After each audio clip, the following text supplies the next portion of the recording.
नमस्कार नरेंद्र कुमार समस्त को शुभ सकाळ बंधु मैंने ए सृष्टिर नियम बड़ विचित्र एटी जे जन्म होती तार मृत्यु ही होइछि।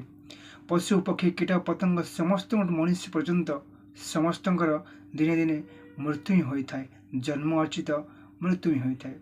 किंतु बंधु मैंने ए मनुष्य जिते शरीर त्याग कर मृत्युवरण कर समस्त दुख अनुभव करते सत कि समस्त किसी स्वार्थ थे समस्ते दुख अनुभव करते से स्वामी स्त्री हो कि पुआ झी हूँ कि आत्मीय स्वजन हूँ कुटुंब एवं कौन सी अति अपना लोक हूँ समस्त दुख करते सत किंतु समस्ते 11-12 दिन पर्यटन दुख करते किंतु प्रकृतिर जन को छाड़देले से जीवन सारा अनुताप करे और दुख करे निजक बारंबार क्वेश्चन करे से हूँ माँ जी आमको जन्म देता है ता पाखु ता पिला के दूर नहीं जाए प्रति मुहूर्त ता भल पाइबा ता पिलाटी को खोजी थाए आ मार भल पाइबा निस्वार्थपर भल पाइबा ये दुनिया समस्त अलग ही थाए।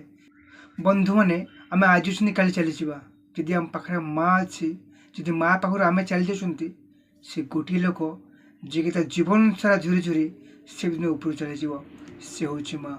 माँ आम भगवान स्वरूप माँ को पूजा करंतु सम्मान करंतु देवी परी रानी परी सम्मान करंतु पूजा करंतु। माँ समस्त महान मार कर्तव्य आम मार ऋण के सुझी पार नहीं। माँ जगत जननी माँ ता पादरे कोटि कोटि प्रणाम। जय जगन्नाथ।